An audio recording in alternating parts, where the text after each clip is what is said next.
Welcome. It feels like it's been too long. Every month since May of 2020, we've convened, whether it's here on Zoom, in person in Philadelphia, or some hybrid format. And we've convened all under a premise or a mutual understanding that answers need to be provided. We've asked questions, and what I've come to realize is we're the answer. We're the answer that we've been looking for. We're the savior we've been waiting for. My name is Nefertari Strickland. I'm the founder of Teachers and, a benefit LLC, where we believe that Pennsylvania industry deserves a world-class, Pennsylvania educated workforce. And so in the height of the pandemic, with all the constraints, we couldn't move, we couldn't meet, we couldn't physically convene, this community grew outside of the physical limitations of our city or the Commonwealth, and has had people international, but definitely here with a footprint in the US, from the West Coast in Texas, or California, here in the East Coast, New York, Florida. And it's been an overwhelming response in those who want to make a difference in education. And so after some time of dialogue, we came up with this tagline that we were working to design, to disrupt, and reimagine education. And it went from a catchy saying to that is what we're doing. And so we're very happy to have you join us today to think about how this disruption is providing opportunity for us to see and be a part of real change. So I'd like to introduce you to members of the community, longstanding members, and invite a few new members to the community. So we actually had a little time to dialogue before the recording started. So I'd like to ask them to introduce themselves again, starting with a dear friend, Daniel Aguirre. If you wouldn't mind unmuting your mic and sharing with the community who you are and what you do. Sure thing. Hey, my name is Daniel Aguirre. I am a father, I'm a son, I'm a grandson, I'm a brother, I'm a small business owner, I'm an immigrant, and a part-time athlete, I'll say. I I run a company called Pueblo, and we help organizations to change their culture to be inclusive in practice, to advance towards equity and whatever that actually looks like for their set of circumstances and realities. It's a little bit about me. Thank you for that, Daniel. And so I'd like to move on next to Jocelyn. Dr. Jocelyn McDonald, do you mind unmuting your mic and sharing? Hello, everyone. I am Dr. Jocelyn McDonald. I am an expert in educational technology and integrating technology into instruction. I'm super passionate about creating meaningful learning experiences in classrooms and supporting various stakeholders from district leaders to campus leaders to teachers and students. And so I have the pleasure of being connected with you all and looking forward to our connection and learning and growing and jumping in the work with you guys. Thank you, Jocelyn. And one of the things that I value so much in this community is the privilege that I have to connect those that have with those that need, those that know with those that are in search of. So when you mention those district leaders, those education leaders, I'd like to introduce two of them to you, or allow them to introduce themselves. Dr. Smith and Dr. Wood here in Philadelphia. Do you mind unmuting your mic and introducing yourself to the community? Good afternoon. I'm Dr. Hyacinth Wood. I have the pleasure of serving as the assistant principal here at School of the Future. My chief to my right will tell you that I am the 11th and 12th grade principal every single day. Like Daniel, I've been a parent, a child, a love, all those wonderful things without ever taking off the hat of an educator. I have been in education for 28 years.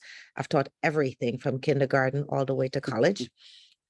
Still doing both and loving it dearly, and cannot wait to see what we do in terms of moving education forward. And my name is Dr. John O. Smith Jr., 25th year in education. And I just really welcome the opportunity just to have thought partners and just some visionaries in here just to see how to go about taking that next step that we may not know about yet, but just really making that, having that opportunity. So just thank you for just affording us the opportunity to be here on this platform. So thank you. No, thank you. And if you're looking for visionaries, I know a few. Happy to share them with you. There are two that are very new to the community that I believe could wrap their arms and their talent around the school of the future. I really do. I really do believe that sincerely. And we are entrepreneurs. Some of us are intrapreneurs, depending on if we're within an organization. But I refer to members of the community that we're fostering talent, services, products as edupreneurs. And that's a term that's less known. It's education-focused entrepreneurship. What is that, you might ask? There are three things that I identify with, and I believe those I align with do as well. And so I'm a problem solver. I'm a community advocate, and I'm a champion for quality education. And I see a lot of north-south. I see head shaking, yes, right? So I'd like to introduce you to our newest member, Brittany. So Brittany, are you here with us in Philadelphia? Did you make it? Yeah, I had some connectivity issues earlier, but yeah, I'm here. I'm actually here inside the Science Center. Yeah, thank you so much for having me. It's a pleasure to meet everybody here. Absolutely. So I look forward to a great evening with you. We have a town hall that's going to go on for the rest of the evening. So our roundtable discussion will last probably another 30 or 45 minutes that we'll hear from you, hear from Kenyatta, hear from other members of the roundtable community about where we are as the school year has started and what we need and possibly how we can help support each other meeting those needs, right? So Brittany leads an edtech startup that provides a platform to empower users to learn digital literacy skills while earning rewards in cryptocurrency. With a dynamic tech and education background, Brittany intersects her experience from major organizations like Facebook's Meta, Girls Who Code, with the experience that she has in K-12 schools here in Philadelphia. So Brittany, I'd like you to tell us about your experience in public schools, specifically here in Philadelphia. It's been very rich. The students in Philly are very special. Like they're so dynamic, so creative, so innovative. And a lot of the schools here don't have STEM education. So, but because of the pandemic, everyone has computers now. So there's been this full-on transition for tech integration where a lot of schools are seeing the importance of onboarding not only their students into understanding how to use technology, but also their educators and their parents as well. One thing I love about Philly is it truly is the city of brotherly love. Like everyone is so family oriented. Like every school environment you are around, it feels like family. And the relationships that people have with their educators, and it's really dynamic. It truly is. Truly is. Well, I love that, and that city of brotherly love and sisterly affection, right? gotta add that on the end. I've met some amazing educators here, some amazing women here, some amazing mothers here that want quality education, right, for their students, for their children, for members of their community. And so I'm thinking about the service, the value add that you're providing. Why cryptocurrency? It's the future. It's how the internet is evolving. We're in this space right now where the internet is evolving from everyone connecting through Wi-Fi and broadband, which is essentially the term Web 2. And we're transitioning into Web 3, where everyone is connecting via blockchain technology. And that technology allows people to self-govern and really own not only how they transact, but how they connect with one another, and it's creating more value in people's data. So, and it's also, essentially where the world is going with the future of work. So we wanted to focus on not only teaching people skills, those 21st century skills that can equip them to be competitive in the future of work, but also make them become more familiar with utilizing crypto and earning crypto as a form of compensation.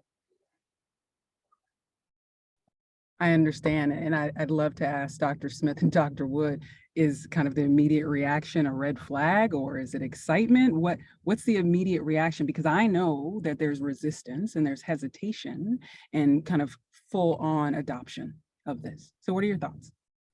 I'm just going to speak for myself. It's excitement because this is where the world is. I mean, just to be very transparent, even the dark side of the web, that's how you're getting paid. You're going through the currencies and different things that are for the crypto aspect of it. I think the shift for us is really getting individuals on track to understand that, because that is a Herculean shift from what people have learned in a traditional four-year institution. And that's why everybody has to be forever learners, and just being able to understand you have to grow in your field and understand what's going on, because we call it computer science, but it's so wide now. And the thing is that more than any of us. I mean, Nefertari, am I saying it correct? Yes, thank you. That how it's just consistently shifting, and especially for urban students, just getting them at least at the platform, but starting with coding is such a big shift for where we're trying to do. But I mean, this is something that I know Dr. Wood and I always talk about, and trying to figure out how to incorporate that, especially into that entrepreneurship classes. That's the reason why we started that this year. And we also started public speaking, because that's one of the other difficulties our learners usually have, is you can have an idea, but how can you present this idea? And I was talking, I also, like you all mentioned, adjunct at university, and I was talking to my students just last night, management information systems course. You know, what are the things, what are the skills, knowledge, ability that you think that you need with the fourth industrial revolution and the robots and the automation? And they started to talk about what we consider soft skills, interpersonal skills. But in class, they don't really talk to me. They don't dialogue, right? They don't challenge. And we had an opportunity to really talk about what they wanted, and they were vulnerable with me. And I would love to learn more, and I would love our community to learn more about the desires of your students, and understand how we can support you and the other educators and the students and their families in out of school time. And so I'd like to get the thoughts of another new member of the community. Currently, her camera's off, so Kenyatta, and it's on.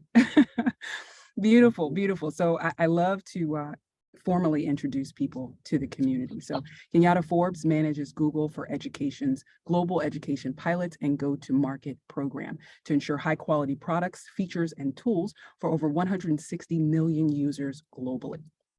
As a former Mozilla Foundation program manager, she sees the internet as a tool for innovation and learning globally. The value add for our edupreneur community is that she's a former educator with the Chicago Public Schools, right? And a technology educator who believes true leadership is making opportunities for others. So Kenyatta, welcome to the roundtable. Thank you so much for having me. I'm really excited to be here. It's amazing. So I first saw you and Brittany's dialogue and your back and forth, and teachers who were leaving the classroom for second careers in technology, right? I, as a member of kind of the general non-teaching community, wanted to reverse engineer that and get into education. But whether you're coming or going, we're technologists, and it's important that we acquire that knowledge and those skills. So tell me how you got into teaching. I always say that it was a little bit of happenstance, but everything in my life has been perfectly timed by, the universe. Things kind of have revealed itself to me. So I never, full transparency, I said, some people say like, I was called to it. Like, I never had that specific moment. I teaching at a K-12 level was something that was never on my radar. And so how it happened for me was that I was a TA in grad school. So I have a fine arts degree in film video and animation. And I got approached by somebody to do just a summer course with some students that were, middle school. And I was like, sure, why not? Not working on any films or anything right now. Sure, I'll do it. And so I spent the summer doing claymation with students. And I was like, wow, I really enjoy working with this population of the world. I was like, wow, I had no idea that I liked working with kids so much. And so from there, I actually did they called it back in the day, Chicago Teaching Fellows. I think now it's kind of been taken over by another organization, but it's a way to fast track basically into the classroom. So they take your existing kind of degree, give you some additional classes that are rooted in education and pedagogy, and found myself 1 year later in the classroom with third graders. So that was kind of the start of my transition. So I'm a little bit of a transition into another transition, but things kind of align and have always kind of aligned for me. And I see a lot of heads nodding, Oh, especially. I can't. Okay, I couldn't hear you for a second. No worries. We're in that virtual Okay. space. Many of us are in the virtual space, right? I have to look and see, make sure I turn my mic back on, right? But we've learned a lot over the last few years, right? And the importance of whether it's cryptocurrency as a purist or computer science, right, as a domain of knowledge and all the other branches that come from that, artificial intelligence, machine and deep learning, cybersecurity, all of these things are career pathways that currently exist. We're not even talking about the things that don't exist yet. And so providing these young people with the foundational experiences and knowledge is so important. Where you sit, if someone reads your bio, the world is flooding your inbox, right? Everyone is trying to get your attention at the conference, right? So how do you manage being able to identify the right communities to support, programs to implement as pilots? What's your decision-making process? Yeah, that's a great question. Definitely sitting at the level that I'm currently sitting at, you do get a lot of inquiries, especially partnerships with even businesses or organizations or companies who are building tools for education in the tech space. So I think for me, or the way that my team kind of operates, we really look at impact and outcomes in terms of learning, right? So that's at the top of our goals. And so, we call it Big G. There's Google for Education, but Big G is Big G. And so one of Google's main missions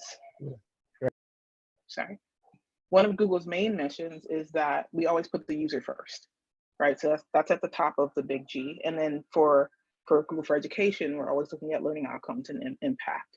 And so when we're thinking about a product, a tool, or a feature, or even an ed tech partnership, we're evaluating and looking at that in terms of how is it going to support administrators, teachers, and students in terms of learning, and what are those outcomes?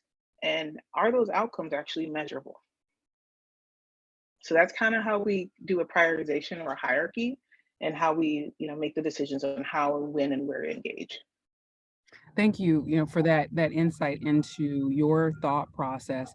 I think about the gold rush, right? And all of the places you could position yourself to have benefited or been enriched with that, but they always talk about the picks and the axes, right? Understanding what everyone needs. And I have found that these students need access to computer science foundationally, but very similar to when Daniel introduced himself and says, I'm an athlete. I know that he plays soccer, right?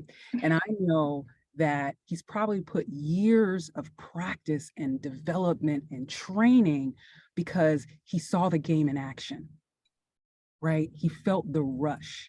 And I find that all too often students don't get to see that to know why they should spend hours and months and years of their life in the lab, right? Learning to program or learning software development or Scrum development, all of these things. So School of the Future, right? as a real place that exists is also an idea that I would like our community to embrace. So if you could share with us, Kenyatta will listen, and please feel free to popcorn respond, Brittany as well, Dr. McDonald, anyone.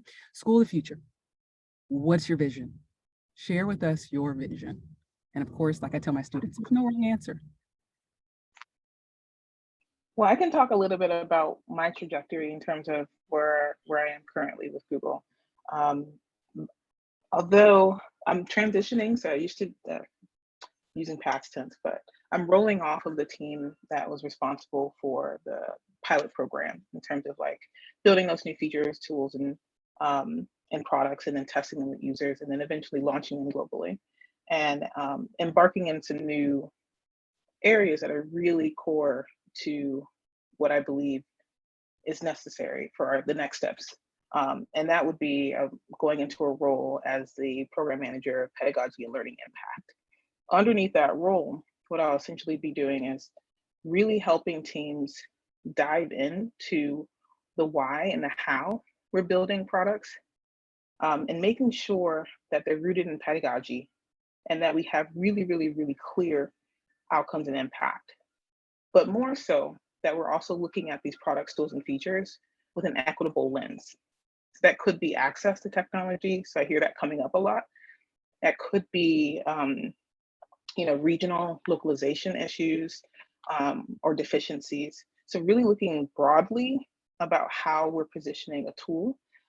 We know internally that we have a tendency to lean very heavily towards North America. And so we're really want to be intentional as we move forward to making sure that we're looking at, Latin America, we're looking at EMEA, and that we're making sure that we are addressing all of the needs of all students across the globe. Thank you for sharing that. And again, the floor is open. What's your vision?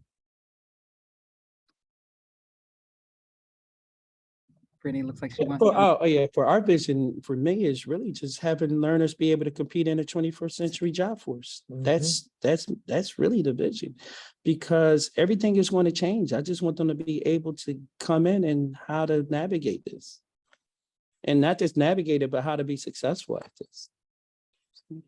So, to push that a little further, I mean, for this generation, for these children in this time period right now in Philadelphia, I need them to get to the point where that working for somebody else is not necessarily the path to go. And working for somebody else does not have to be the end goal, because, people will tell you, I say all the time, most people say each one teach one, or each one reach one. And my philosophy has always been, you have two hands. Why are you reaching for one? Take two with you. Because if we can take two with us, we can definitely change our community, our environment, locally or not, and make it a much better place.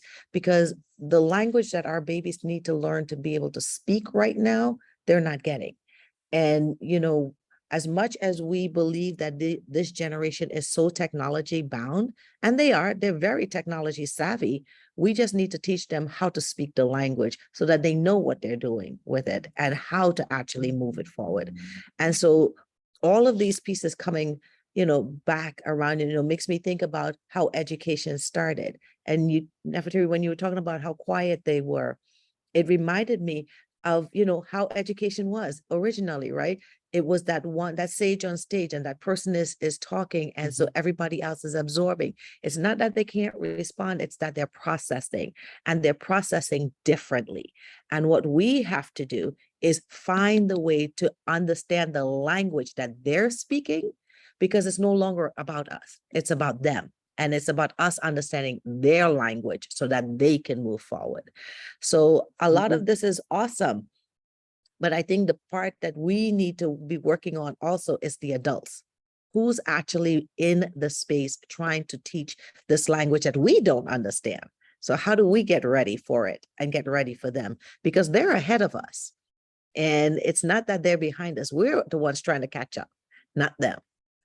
And so our vision is to get them ready to step out and step away and broaden their horizon and make this this community so much larger than it really is for them. Yeah, and just like you were saying, since they're the digital natives, we're the digital immigrants. Exactly. And we're just trying to just try to map this out with them. And the big shift just with what we're working on now is just inquiry. And that we're doing that in math and science. And I had a ninth grader just like cussing me out. And I brought him outside and I just started just having that conversation. I was like, so what, why are you frustrated? Like, what's going on? And he was like, they're not giving me the answer. And I'm looking like, okay, but he's going around at all the tables with other teachers. I said, but if you notice, everybody wrote something down. Even if the answer is wrong, we just really want to see where you're at and what you're trying to think of. We're just really trying to understand what you're thinking about. And then we started having that conversation. And I said, so it's not a right or wrong right now. It's just, we just want to know what you're thinking.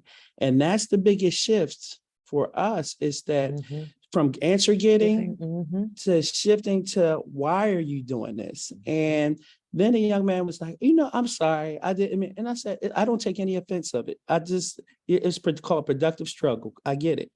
But this is a shift from what you were doing. So that is one of the things that I know where we're working on and different things of that sort. Love that.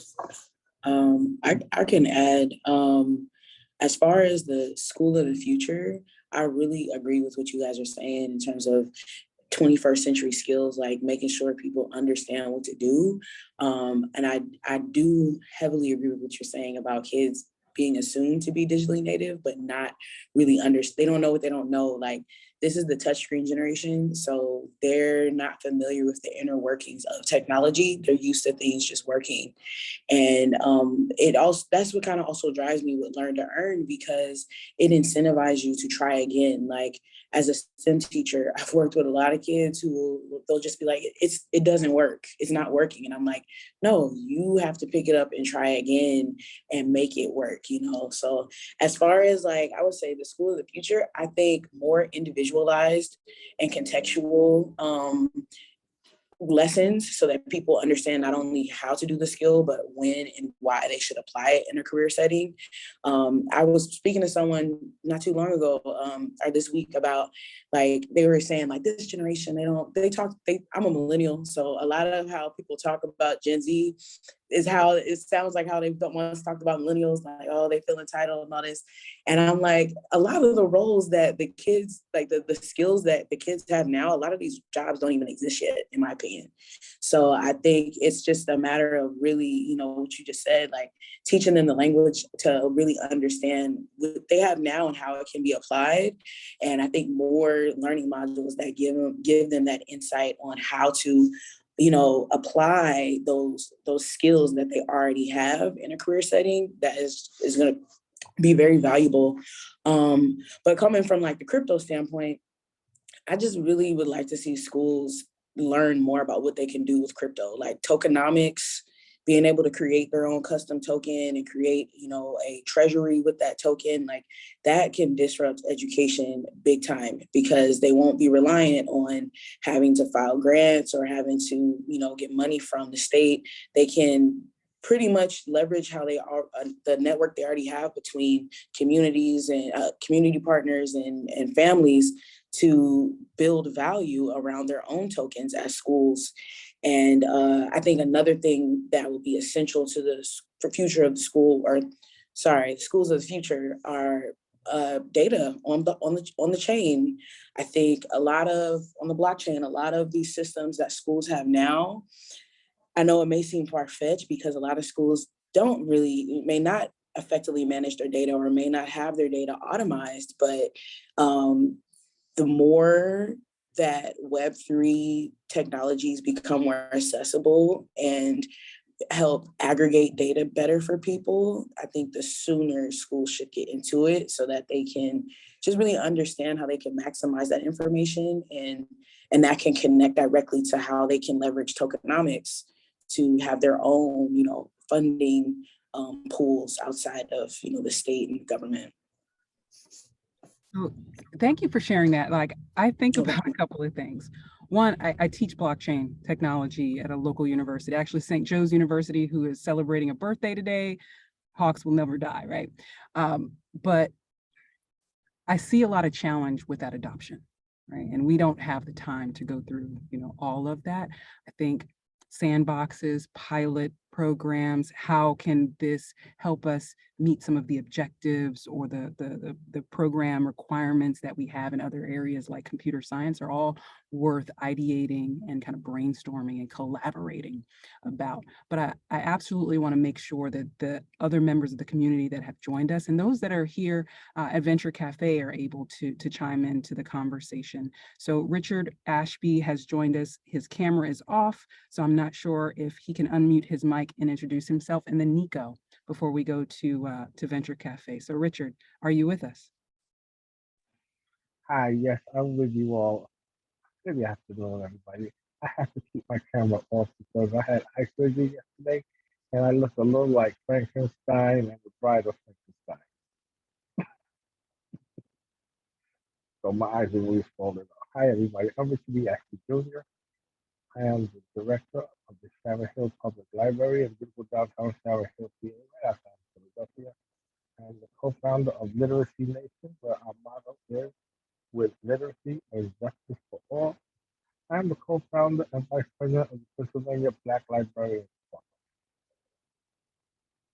So I'm going to be the translator because I had a hard time hearing that, right? But Richard Ashby is at the Sharon Hill Library, executive director at Sharon Hill Library here in Pennsylvania, Literacy Nation, Black Literacy Nation, and he's a leader in the Black librarians community.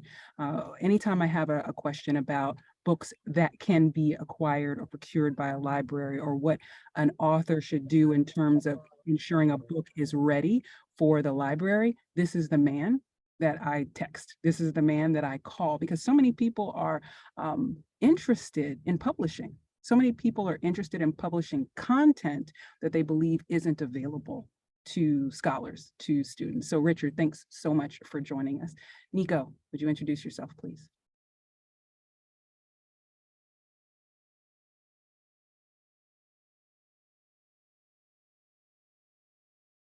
You were serious? You weren't gonna, like you unmuted your mic, we can't hear you.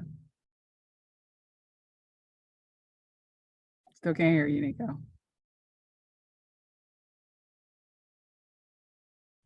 Check. Check. 1, 2, 3. I hear you loud and clear. All right, awesome. My apologies. Working with some technology over here. I think I had the same type of thing going on that you guys did. So hey, how you doing, everybody? I am Nico Smith, freelance cybersecurity professional. Currently, well, I say freelance because that's kind of where my passion is. Founder of Soldiers and Saints, with a major focus on bringing those or bridging those technology gaps with students that may not have either exposure or access to different technology capabilities. One of the things I'm focusing on right now, again, for those of you who I haven't had the opportunity to speak with or talk to, I own a small IP space, and I also own backbone servers within co-location here in the States and over in the Netherlands. A nano, think of Amazon, AWS, super tiny like the corner store. That's kind of what I'm doing to leverage capability, whether it's getting people or young people exposed to what's actually holding up the internet or what's behind your web address, to securing it, understanding how to secure or live a safer digital life is kind of the things that excite me and keep me up at night all at the same time. Tech enthusiast, been to DEF CON, spoke on center stage about a personally curated and created CTF, and currently assisting some of the members on this panel with some advancements. And I'm here just preaching the gospel of cyber and cybersecurity. So that's me. We appreciate you doing that, Nico. So when we talk about young people or students not understanding the underpinnings of the internet and technology, the infrastructure, this is why individuals like Nico are part of the community. And on top of that physical and even logical infrastructure, we have content. And that's where people like Richard come into play. What do we want to make available or increase access to, right? Not just being able to log on to the internet, but when you do, what are you consuming, right? So one of the things that we were talking about briefly was about our perceived inability of students to communicate. So I can't see everybody here at Venture Cafe, but I do see you, Peter. I see Peter Russell. Kindling, I believe, is your solution, which you sent to me, and I started to take a look at. And so you have some that are of the millennial age group that are helping with, it looks like, public speaking. Would you introduce yourself to the community and just share with us briefly your solution, if you can? Sure. Can you hear me? Okay. We can hear you. We can hear you. Okay, great. So yeah, I'm Peter Russell. I'm founder of a video-based online mentorship platform for young adults, actually younger than millennials, 18 to 29-year-olds. So really the first 10 years or so out of school. And as you all know, on there, a lot of people would kind of scratch their head and be like, what do you mean 18 to 22-year-olds are going to college? And most of you know that actually 7 out of 10 college-age kids do not end up with a 2-year, 4-year graduate degree. So this is beyond college students. This is for all young adults. If we are only trying to educate college students, we are missing the large majority. So Kindling was created to empower young adults with the skills, tools, and mindsets to navigate the world both personally and professionally. So it's a pretty extensive mentorship platform that's made up of 45 different video chapters of dynamic group discussion of both theory and practice. So it's very dynamic, where we're amplifying the voices of young adults instead of me lecturing, playing guru. And it's I'm really excited about it. We're launching within the next 6 months. To answer your question, Nefertari, in terms of where do I see schools of the future, and certainly mentorship is different from formal education. I had to pop out for a call, so you may have covered this, but I heard someone talk about 21st century skills. If you have not followed Tony Wagner, I highly recommend everyone in this room that cares about education to follow Tony Wagner, who I know personally, who is one of the leaders around the world in reimagining education. And he came up with a list of 7 21st century skills. You can look at him on YouTube, incredibly passionate. And he has 7 skills that he spent 10 years talking to 1,500 leaders, educators, CEOs, and he asked the question, what are the skills that you're looking for in young adults? And he came up with these 7 skills. And we actually teach them as part of the Kindling program. But to further just the point about the future of education, I would say, first and foremost, less compliance, less standardized tests, more, to an extent, cultivating and fostering individual interests to an extent. There, obviously, we all know there needs to be a foundation of written and oral communication and how to express yourself, all those things, but more customized education, and specifically that centers around agility and adaptability. One of the things that we know is this generation, at minimum, will have 12 to 15 different jobs and up to 4 to 7 different career changes. So agility is more important than anything. So to really help provide these foundational skills so young adults can navigate, no matter what field they go into, they can apply all these skills.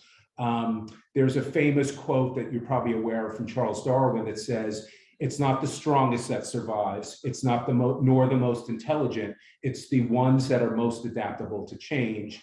And you're probably familiar with, make sure I get this right, Noah Yuval Harari is a big thought leader. And he says education used to be this concrete foundation with a stone building, metaphorically, that never changed, right? If you're an accountant, you're an accountant for life. And now he sees education as setting up a tent that you can then pick up and move to a different location. So more just supporting the agility and adaptability of education. So I just wanted to throw that out there. Thank you, for that. I think it's important to hear where we are and what our perspective or our advantage is, right? A lot of times we come to the conversation with solutions. We come to the conversations with declaratives. I look forward to digging into kindling more and learning about what you have to offer. So thanks for that, Peter. Daniel, I see you have your mic unmuted. Yeah, just something that's sort of echoing in my brain that I should probably say out loud. I think it's sort of foundational opportunities that I'm hearing right now, especially thinking about the future of education. And the word belonging keeps coming to mind for me. And I think that that's the biggest opportunity that we have right now, to go beyond diversity, to go beyond representation, and really look at just in this room right now, the expertise of Black women. And these Black women need to be in front of kids, in person or on the screen, whatever, but they need to be in front of the kids. They need to be in front of these young minds, sharing their expertise out loud, not justifying their seat at the table. Dr. Smith, I think that's the opportunity, right, for School of the Future, is like bringing these leaders of color into the classroom, because a lot of the work that I do and the conversations that I'm a part of, I hear kids say, I'll give you an example. An expert in ecology, who's also a Black woman, is taking these kids, these young minds, out into nature and sharing her expertise. And one of the Black kids says to her, "Why should I believe you? You look just like me." So just, it's embedded, right? It's just sort of like that conditioning of like, you can't be an expert because Black people aren't experts. Just one example, right, in this particular field. And that's why I think belonging keeps coming to mind for me as I'm hearing everybody talk, is we need more of that in the classrooms. We need more more expertise from people of color being spotlighted, right? Beyond empowering, just like they already have the power. We just have to put a spotlight on it more. So that's what's coming to mind for me. The other thing that's coming to mind for me that I'll just say really quick is sort of a separation that I think needs to start to happen, where we're separating girls and boys and creating programs that are just for girls, and we're forgetting about boys. And if we're talking about STEM workforce, it's a male dominated workforce. So the longer we keep males away from females, or from them seeing that women are experts as well, they're going to grow up with that conditioning. So like more integration, I think, needs to happen. That normalization, I guess, is what's coming to mind for me. Anyway, that was a lot. I'm going to go ahead and go back on mute now. Thank you. One of the things that's kind of coming up for me, thinking about my own personal experience and even the role that I play now, is in thinking about what skills really students need to have, is to be able to operate in spaces of ambiguity. I would probably say a good 80% of my job is navigating that space. You may have like 20% that's concrete, you know exactly how to execute and know what to do. But when you're tackling big problems or big challenges, right, that's where that skill of being able to feel comfortable with not knowing exactly what to do. And I often find, or even when I was teaching, students were very concrete, right? there's only one way to get to an answer, and you're like, no, there's like 80, right? Different ways to get to the right answer. And it's getting them comfortable, right? Having a different pathway to get to it. But I think that also kind of starts with the teachers or the instructors, right? Being able to say, I was that teacher who was like, oh, that's cool. How did you do that? Show me. But a lot of teachers aren't comfortable giving up that almost a position of power, right? To release it to the student to be like, teach me.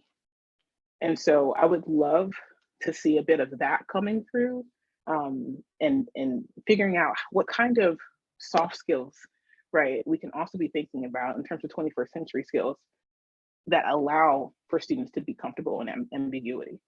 Because I think that that's really what's going to prepare them for the jobs that have never or not been created yet. So, so Daniel, I loved everything that you said, right? And I think, you know, having done this for as long as we have, you know, one of the pieces that we talk about a lot is, you know, teaching the whole student. And yes, it is difficult to not only think about the content that we want them to have, but also the social emotional part that needs to be in place for them to actually be receptive of it. I love the fact that you talked about the expertise in this room right now. And it made me think about when I first came here. I had some students that refused to call me Dr. Wood because they did not believe that I actually earned that, because they had never met one before. And this was last academic year. So it wasn't 10 years ago, it wasn't 15 years ago. And it's about getting them to that place where they can not only see themselves in that future spot so that they know what they're walking into, but be in a place where they can be receptive of the learning and know that they do have that spot and that spot is theirs. It's not being given to them. It's not something that they have to work for. They're entitled to that spot. And so I'm going to say I'm guilty. I am very guilty when it comes to girls and STEM education. That's a whole reason I transition, because I found that girls were not getting a fair shake. And Dr. Smith gave me a whole lot of rope this year, and I changed my science department to 85% women this year. And it's so exciting. And the kids, male and female, are so excited to see women doing science. And so you're right.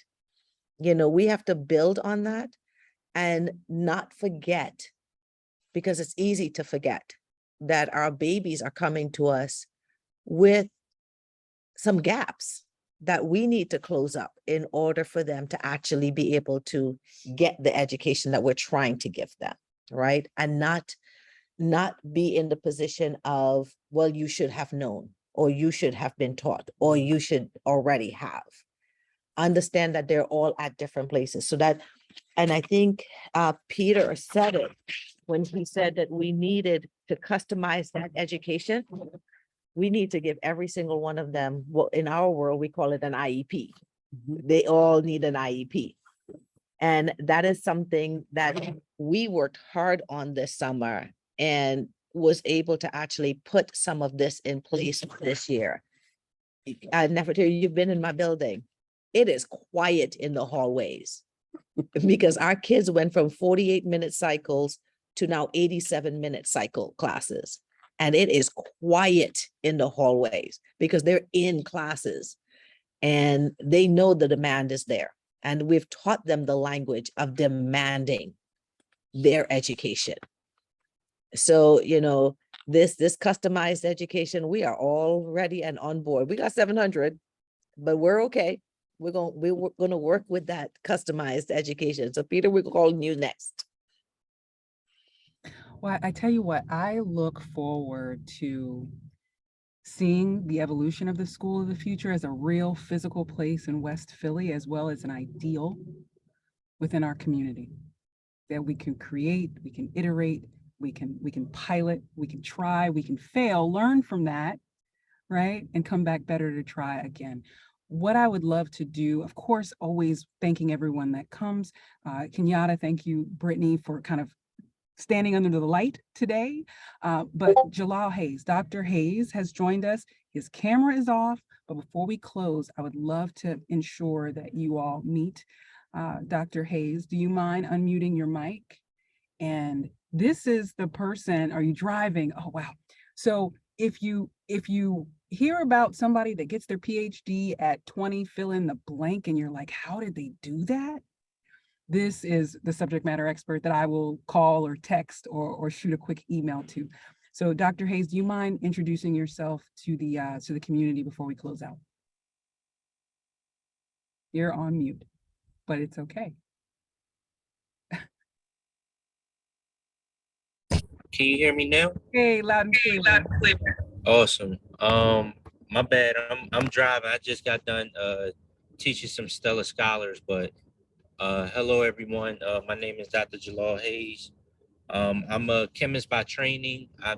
I'm a North Philadelphia native, but I got my PhD at 22 from Delaware State University. I'm in applied chemistry, the youngest to ever do it.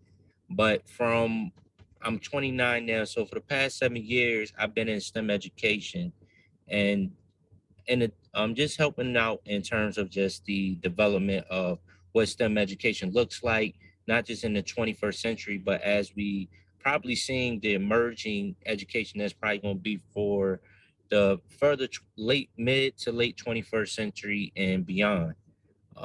But I just want to say, I've just listened to the conversation. I love the conversation, especially with the integration of not just having women in STEM, but also men in STEM. I believe it's very, very important to see both sides interact with STEM education, especially for especially just for the world that we're walking in and listening to the whole human. I love that how you bring education into a humanistic approach, whether it's through social emotional learning and things of that nature. But that's all I want to say. I just love the conversation, just listening to. I think somebody asked for email address. So my email address is just simply Dr. Drjah, Ja at ELYTE, the letter U, and then network.com. So that's my little spell, and yeah, that's about it. And that's for the Thank y'all replay. for having me. And that's for the replay. Okay. I'll make sure that I do a group introduction. I'll check with you first to make sure that you want people to have your email address, everyone that's in this room. I want to thank you, Dr. Smith, Dr. Wood, Dr. Hayes. It looks like Dr. McDonald has left us, Brittany, Kenyatta, Richard, LaKenzie, I see you've joined us. As always, we welcome you here to the Roundtable every month, and we'll be back in October looking at cybersecurity in education. So as you move through the rest of September, always think we're working to design, to disrupt, and reimagine education. Thanks so much for joining us.